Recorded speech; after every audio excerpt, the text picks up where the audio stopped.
दुसरे पलीकडचे कुडाळचे ते तर कॉन्ट्रॅक्टरच आहे. तो एक त्याच्या घरासमोर बॅनर लागला होता मध्ये. बॅनर हायवे आहे ना, हायवेने जाताना मी मुद्दाम बघतो बॅनर, शिवसेनेचा निष्ठावान आमदार. निष्ठावान आणि वैभव नाही, हे समीकरण कसं जमेल हो? मी एक दोनदा माननीय एकनाथजी शिंदे यांच्या जवळ सह्याद्रीवर भेटायला गेलो. सह्याद्री तिथे नेहमी कधीही गेलो तर एक ना एक त्यापैकी दिसायचं, एक वैभव नाईक आणि परशुराम उपरकर. मला बघून लपायचे. आत्ता या 1 महिन्यापूर्वी परशुराम उपरकर कॅबिनमध्ये जातात, मला पहिल्यांदा मागे गेला. हा म्हणजे दुसऱ्याच्या दारात प्रवेशासाठी मला घ्या तुमच्या शिवसेनेत एकनाथ शिंदेच्या, मी यायला तयार आहे. तर मला विचारण्यात आलं, घेतला चालेल काय? मी म्हणलं नाही, बिनकामाचं आहे, कामच नाही. नुसतं वजन असून काय फायदा हो, काहीतरी काम द्यायला पाहिजे ना. काय काम केलं सांगा त्याने आपल्या कारकिर्दीत? मालवणमध्ये कुडाळमध्ये कोणतं काम केलं? रस्ते केले, त्याच्यात पण पैसे खाल्ले. कॉन्ट्रॅक्टर तोच, कोल्हापूरचा त्याचा पार्टनर. इथला नाही कोण मिळाला जिल्ह्यात, कोल्हापूरचं. त्याच्या नावावर कॉन्ट्रॅक्ट घ्यायचं आणि पैसे. असा आमदार.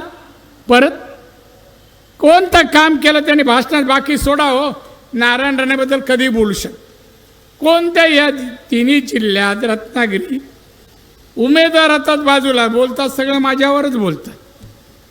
तसं मीच उमेदवार आहे सार्वजनिक, सगळ्या मतदारसंघासाठी एकच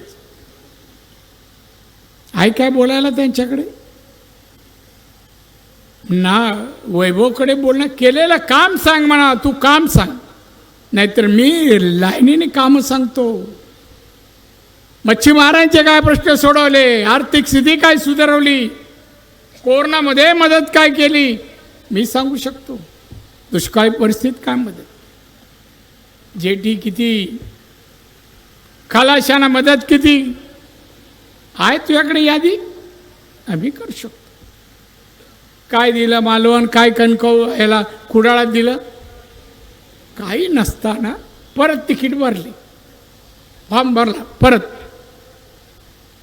त्यामुळे इथे उमेदवार आमच्या विरोधात, युतीला उमेदवार पण मिळाले नाही हो चांगले. आणि ते कित्येक पालकमंत्र्याच्या दारी फंडासाठी हे लाईनीत उभे असायचे हो. काही लोकांनी मला फोटो दाखवले, ओ तुमच्या पालकमंत्र्याकडे हे बघा फंडासाठी गेले. मला जाऊ दे ना, आमचे मंत्री दिलदार आहेत. और भीक देना दिलदार पण आहे ना, तसं घे रे बाबा, तू घे एखादं काम दिलं म्हणून तो काय कर्तृत्वान, लोकहित, लोककल्याण करणारा आमदार होत नाही. त्यामुळे नापारकर तर काहीच गंतीचा नाही, वैभवी त्यापेक्षा ढगाळ.